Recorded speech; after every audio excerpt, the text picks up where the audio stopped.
So the last time I did one of these was all the way back in 2019. And you're probably wondering, man, what took you so long? Well,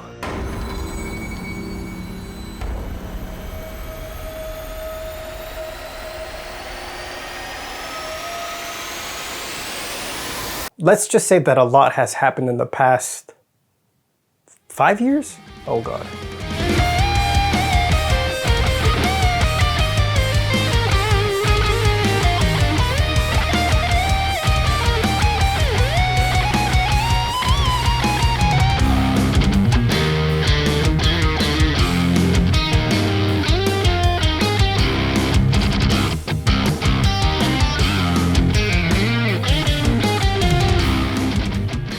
Hello friends, my name is Gerry and welcome back to another video.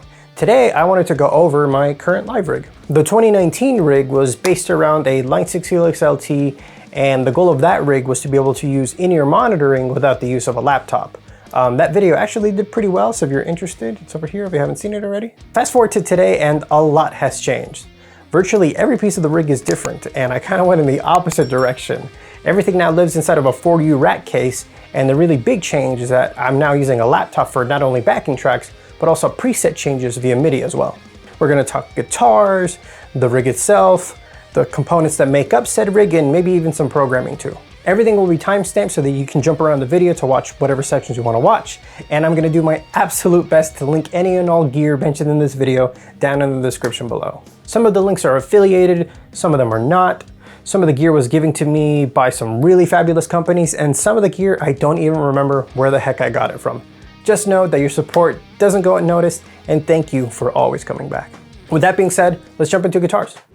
First up is this Schecter Reaper 6 FR. I've been in love with this guitar pretty much since the day I got it, and it's been my #1 ever since. Its super speedy neck is really comfortable to play, and I love the satin sky finish. This normally comes with Schecter Diamond Decimator pickups, which are actually quite good for what they are. But now I have a Schecter Sunset Strip in the bridge and a Pasadena Classic in the neck. I'm also using this Gator fret mute to dampen any ringing overtones from the strings. Speaking of which, this is tuned to drop C and is equipped with an Ernie Ball Mondo Slinky 10.5 to 52 set. If I can only bring one guitar to a gig, it's usually this one.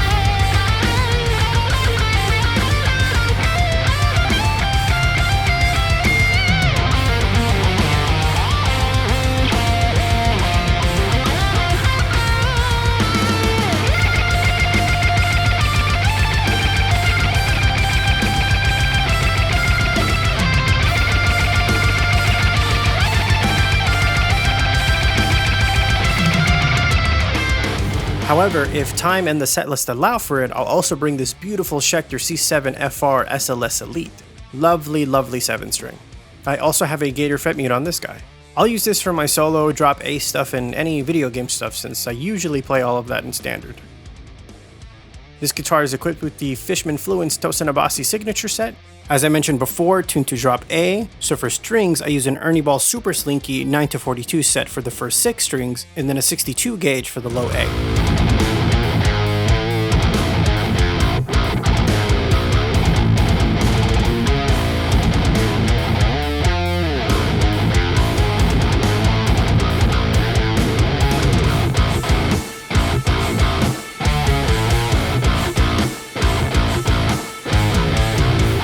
And to transport these two beauties, I use this Schecter double gig bag. I looked on their website and I don't think that they sell it anymore, but the equivalent would be the Gator ProGo double gig bag. I mean, I don't have any concrete proof, but I'm pretty sure these were made in the same factory.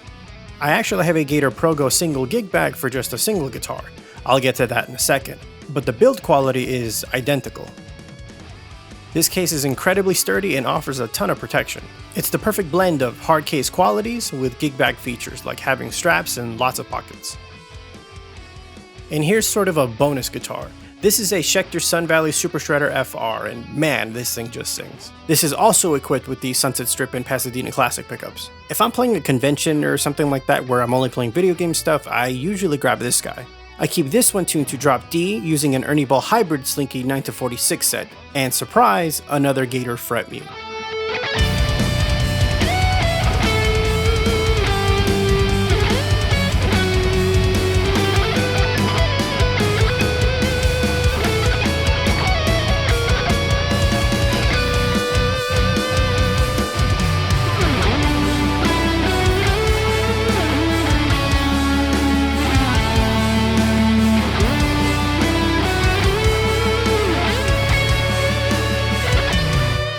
it's just a one guitar gig, that's when I'll whip out the Gator Pro single gig bag.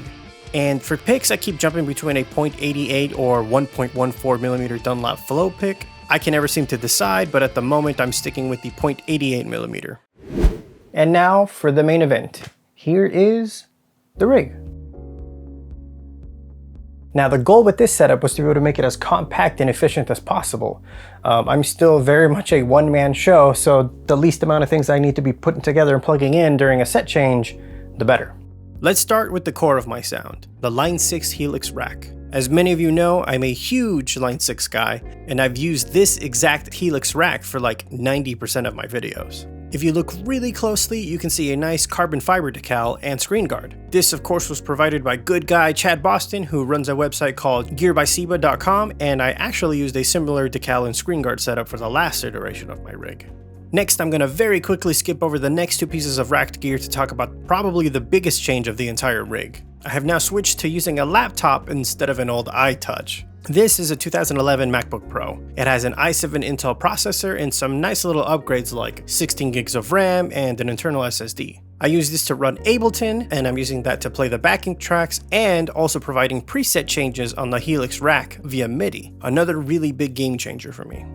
Next up is what I'd like to call the brains of the operation. This is a MOTU ultralight AVB USB interface. This little powerhouse of technology is doing so many things. This is hooked up to the laptop via USB 2.0, and I'm using the main left and right outputs to feed the backing tracks to front of house. I'm also connecting both the MIDI in and out to the Helix rack. This is how I'm able to have the laptop control the Helix and have the Helix control the laptop. More on that later. And finally, the MOTU is capable of providing individual in-ear monitor mixes for myself and other potential members. Also more on that later. All in a half-view configuration. Speaking of which, I'm using analog outputs 1 and 2 of the MOTU to feed the Shure PSM300 right next to it. This is what I'm using to give myself a wireless stereo in-ear monitor mix. I'm also using the Westone AM Pro 30s. They're the older model, but these are actually really cool because they have this passive ambient deal that lets you hear the audience and some stage volume so that you don't feel so isolated like with regular in-ears. All of this is racked inside of a 4U Gator molded shallow rack case. Again, trying to keep the rig as condensed as possible.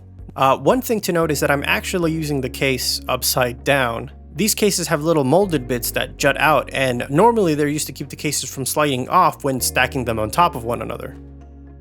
But I'm actually using the flush side for the laptop so that it has some nice surface area to rest on, and then I actually hot glued some rubber bits on the other side to create like these long rubber feet deals. Works for me. Let me know if you have some better ideas in the comments. All of this is stacked on top of a Line 6 Power Cab 112, and I'm using this for some stage volume.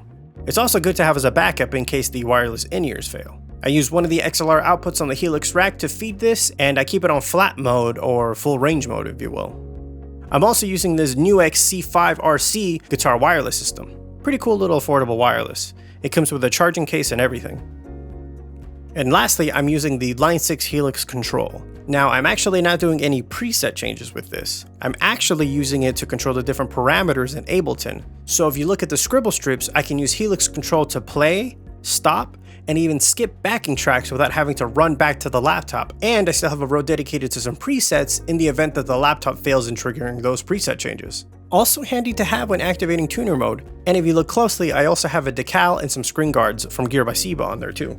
Here's a pro tip, Helix control fits really nicely in a Pod Go case. Just thought I'd mention that. Cool, so those are all of the main components that make up the rig. Now I want to show you the back of the rig and go over how I connected everything. Okay, so with this Gator case being so shallow, there's not a whole lot of room to work with in there. Having to plug and unplug cables from the Helix or the interface constantly when setting up for a show was out of the question. So my solution was to install a 1U rack panel with a bunch of D-connector punch-outs. This does mean having to get the appropriate D connectors for each input and output and soldering all of the cabling, but in the end it's going to make for a much cleaner and more efficient setup. This is where I want to give a huge shout out to Hosa for providing a lot of the cabling for the rig. They're not sponsoring this video, but man, they really helped the brother out. First up is actually this EB Tech hum eliminator. The main outputs of the MOTU hit this first, and then out of here to a couple of male XLR-D connectors on the patch panel. This is going to solve some potential problems down the line. Not only is this going to clean up any unwanted noise floor, but this will also kill any phantom power that the sound guy might have turned on and potentially damage our audio interface. This is a version with both XLR and TRS connectors for some cool flexibility. You can go in XLR and out TRS, or in TRS and out XLR, or have both XLR or TRS. It's pretty neat. I'm going to use right angle TRS plugs to connect everything and 3M double-sided foam tape to mount it.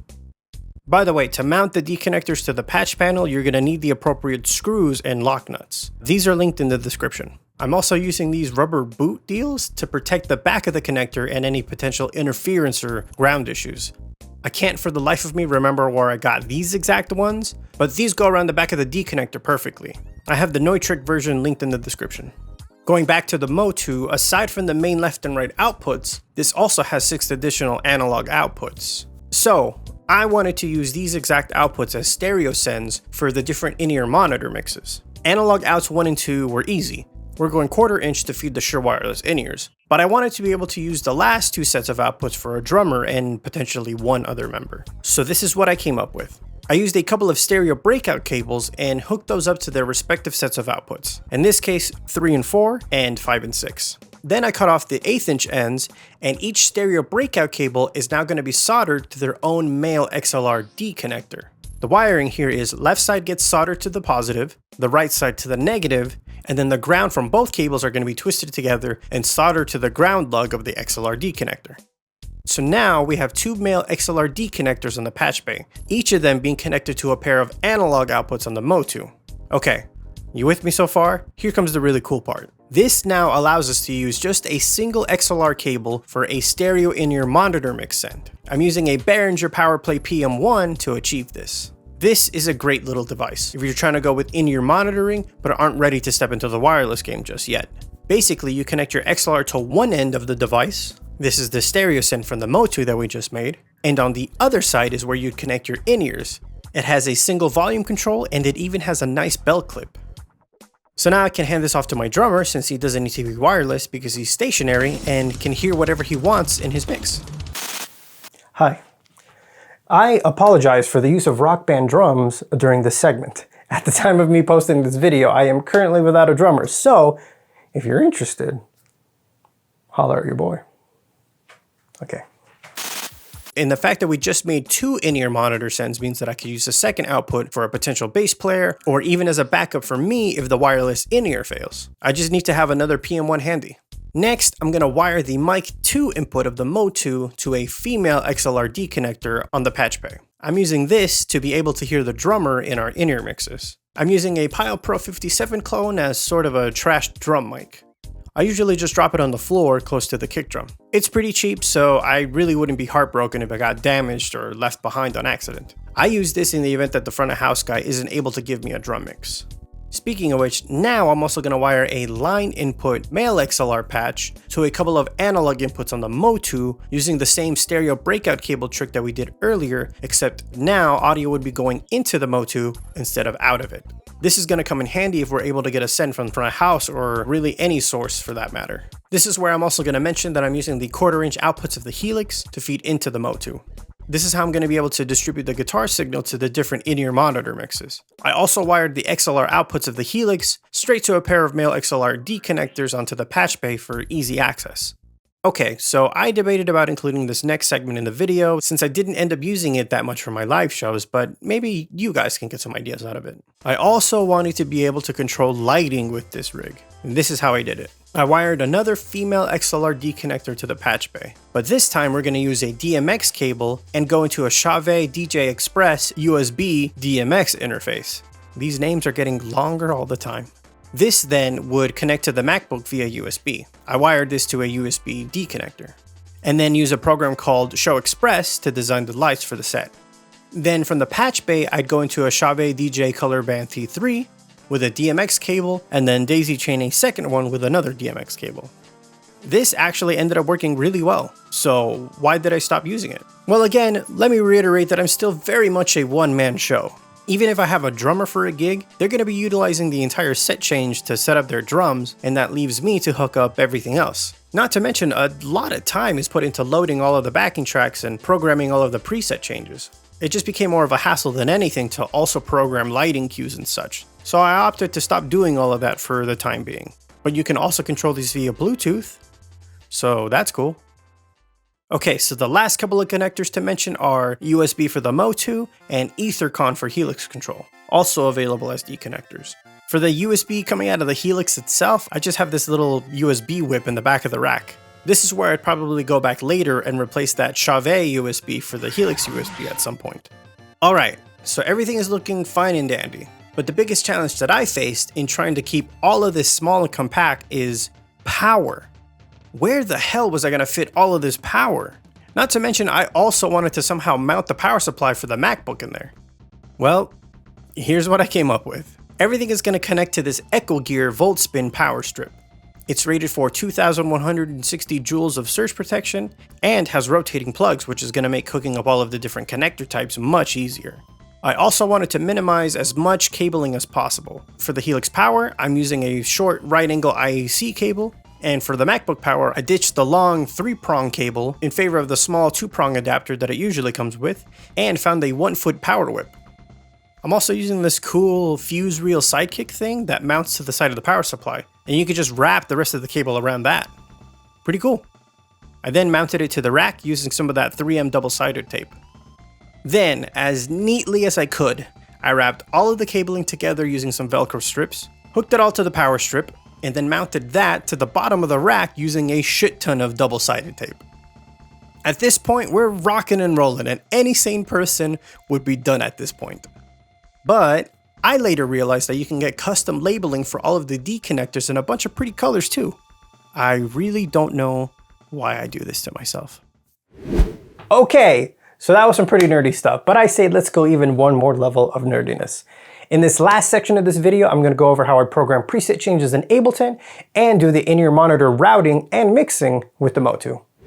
First, let's start with Ableton. As you can see by this session, not a whole lot going on here. Just a few backing track stems, as I call them, a click track, a couple of MIDI tracks for the tempo changes, and the actual preset changes for the Helix. When I create my backing track stems, it usually boils down to a drum track, bass track, guitars that I won't be playing like rhythms and stuff like that, a synth track, and a count-in track. These are all just stereo audio stems that I bounce down when I record them in Pro Tools. I also make sure to export a tempo map. Basically, this is a MIDI file that has all the exact tempo information and changes in any given song, since I'm a madman and like to gradually slow or speed things up here and there. But this is going to make things like lining up the backing tracks and the MIDI preset changes a breeze. You literally just drag the tempo map file into Ableton and everything now lines up as it should. If we were to hit play now, all of these tracks would be coming out of the master output. Cry Havoc.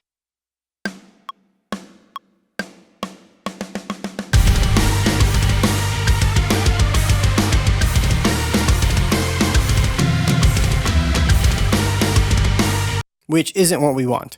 We want the click and the count-in track to be able to go to our in-ear sends. So with the MOTU set as our I/O device in Ableton, let's now talk about the cool routing capabilities of the interface. So the Ultralight is really cool because it has an onboard DSP mixer, and you can control all of the different inputs via your web browser, or even a tablet or smartphone if you wanted to get fancy. We're gonna go web-based, and as you can see, the routing can get really complex really quickly. I am in no way using it in this capacity, so to keep it simple, I'm gonna stick to this mixing tab for now.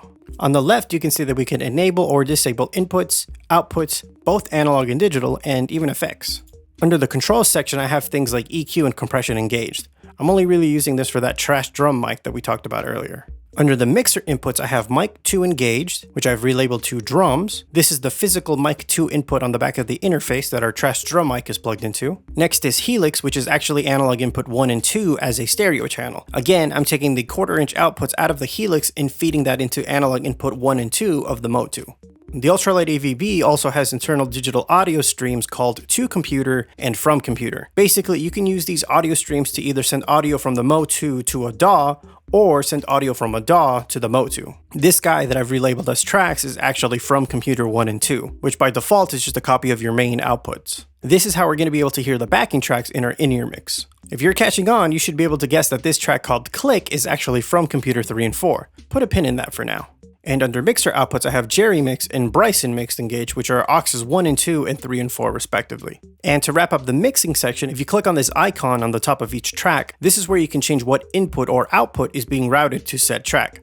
So for the drums, we have mic 2, Helix's analogs inputs 1 and 2, tracks is from computer 1 and 2, click is from computer 3 and 4, Gerry mix is being routed to analog outputs 1 and 2, which is what's physically feeding the Shure PSM300, and Bryson mix is being routed to analog outputs 3 and 4, which is connected to one of those Y-splitter XLR connections we made earlier. Jumping back into Ableton, I'm going to keep the drums, bass, guitars, and synths routed to the master, but I'm going to change the click and count-in tracks to external out, and then that to 3 and 4.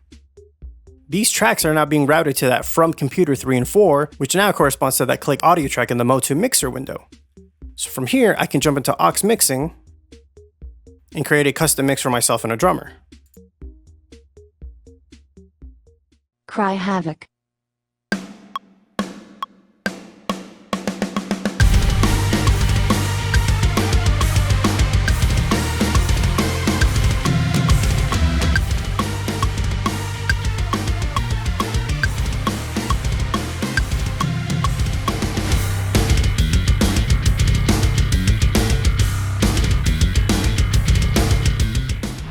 Okay, so that's how we're able to route all of the in-ear monitoring. Let's very quickly go over how I'm achieving the automatic Helix preset changes and using Helix Control to control Ableton.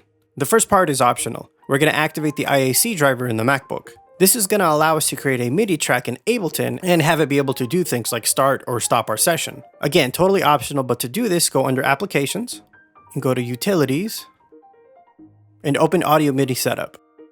You should get a window that looks like this, but we actually want to look at the MIDI Studio window. From here, all we need to do is double click the IAC driver and check that the device is online. As you can see, I'm already good to go. There is a Windows equivalent to this, but I don't know how to do that, so you're going to have to look that up for yourself. Okay, next we're going to double check some settings in Ableton. Go to Preferences, and under the MIDI tab, we're going to make sure that the correct MIDI ports are turned on. We want remote for the IAC input on, remote and track for the ultralight input on, track for the IAC output on, and finally track, sync, and remote for the ultralight output on. If you're not seeing some of these parameters, double check to see that your I/O is routed correctly and that the IAC driver is on. Okay, so I have a MIDI track that I've called Helix Preset. This is being routed to the ultralight AVB MIDI out on channel 1. Double check that your Helix is also set to MIDI bass channel 1. If we uncollapse this MIDI block, we can see that I have just a single MIDI note drawn. C1 is usually my go-to, but it doesn't really matter what note you draw as long as it doesn't clash with anything else. The part that's important to us is this section here called Program Change. This is where we can input the information that the Helix needs to be able to jump to specific presets. This is the beginning section of my song, Cry Havoc Atop the Crow's Nest, and it needs to start off on my rhythm preset, so I have it set to Program Change 3, which corresponds with the third preset under my user set list in the Helix. And since everything is lined up nicely in Ableton, I can literally just copy this track to where all my preset changes need to happen and just change the program number to the corresponding preset in the Helix. Let's see this one in action in real time. Cry Havoc.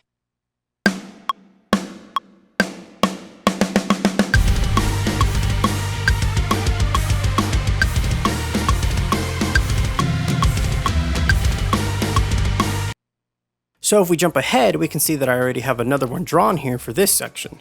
I need to go to my lead preset here, which is 1D in the Helix. So the program number is set to 4, and I think you get the picture from here. Preset 2A would be program change 5, 2B would be 6, and you just follow that pattern consecutively on and on and on.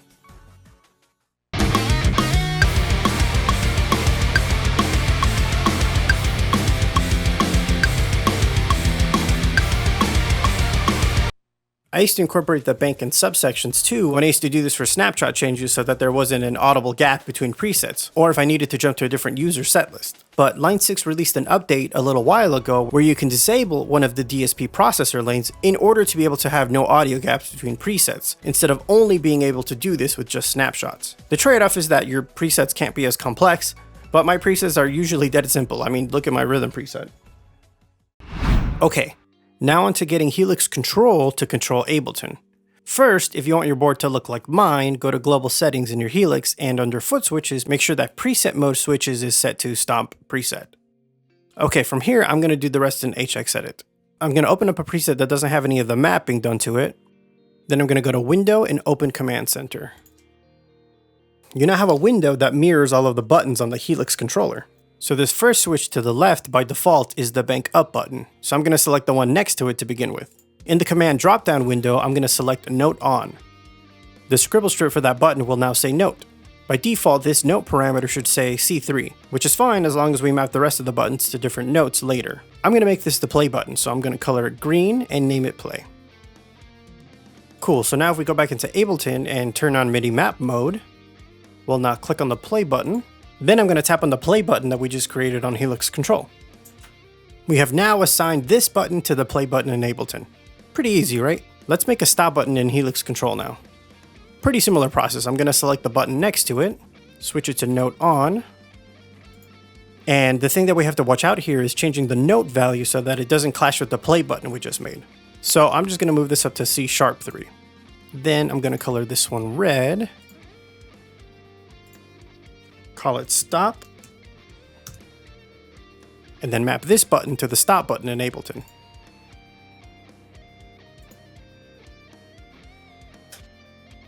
I also want a previous and the next button so that I can jump around the set really easily if I have to. If you look at my Ableton session, you can see that I've already created different locations for all of the songs. To jump between them, you would just click on these two arrows here. These are also MIDI assignable. So it's as easy as selecting another button, switching it to Note On. I'm going to set this one to D3, call it previous, and then map it to the left arrow.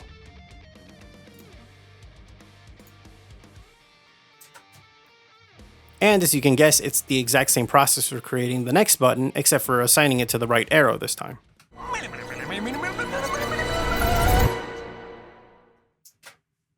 So now that we have all of our buttons mapped, I'm going to go ahead and turn off MIDI mode, and everything should work. Cry havoc.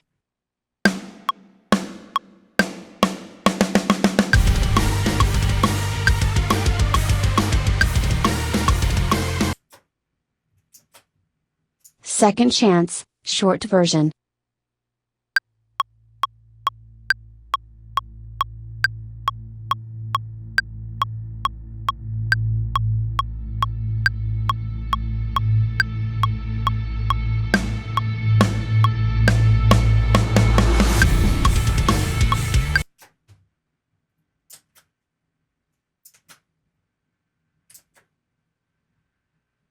Hyrule Field.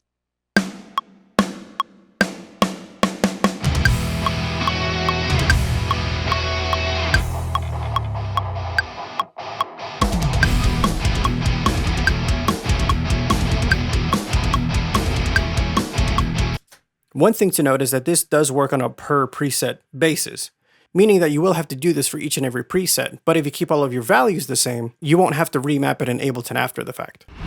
The very last thing to mention is this stop track. This is a MIDI track that I made that will stop Ableton at various points. These are strategically placed for when I know I'm going to want to talk to the audience before jumping into the next song. This track is routed to the internal IAC driver in the MacBook and is being mapped to the stop button. You create a MIDI note, in this case I drew one at C#2, and then you do the same MIDI mapping process. Put Ableton into MIDI map mode, play the session a few bars before the playhead goes over the MIDI clip, click on the stop button, click on the MIDI clip. Once the playhead crosses the MIDI clip, it'll now have been mapped to the stop button. So obviously this is a ton of setup to get any given show going, but once it is going, it does take a lot of the pressure off of performing. It's really nice not having to worry about switching presets or having to run back to the laptop to switch to the next song. There are actually some really cool unforeseen benefits to this too. Take this for example. I played a gig over at the Whiskey A Go Go and I wanted to play my song Second Chance. Now that song is normally played on a 7th string, but I had a very, very tight, very small window to play songs in, so I only brought my one Schecter Reaper tune to drop C. So I created a version of my rhythm preset with a pitch block right at the beginning of the signal chain.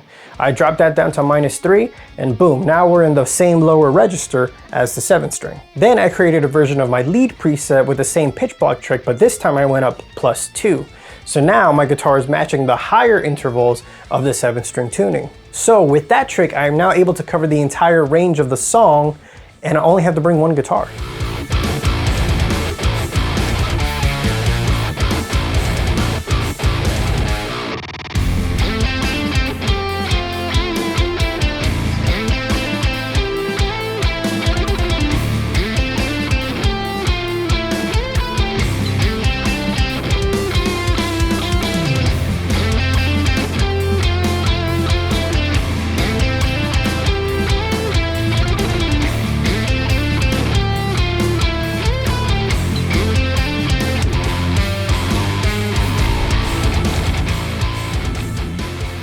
Here's another like kind of cool, but not really kind of cool benefit.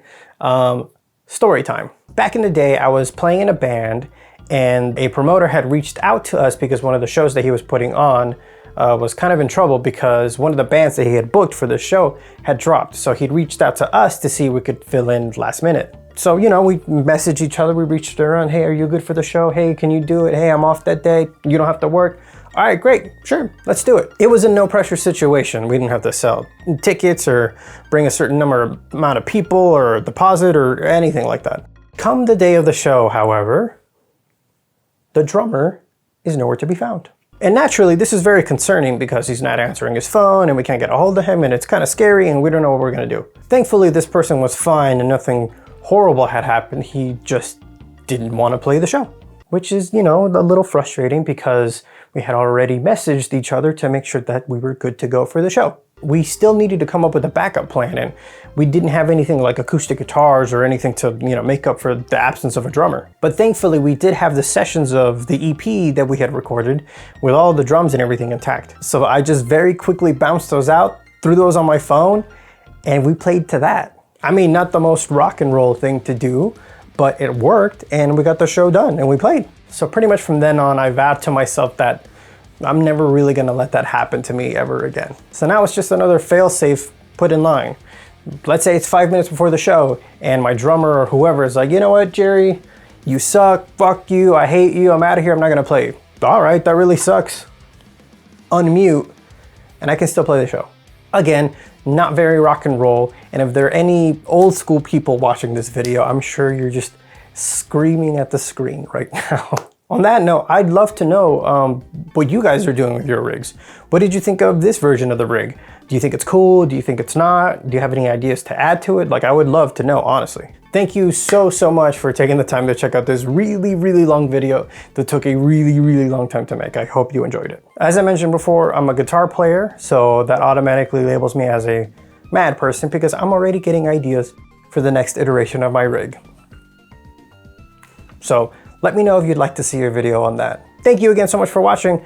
I've been Jerry, and for more guitar videos like this one, you can head over to my channel, hit subscribe, and I will see you next time.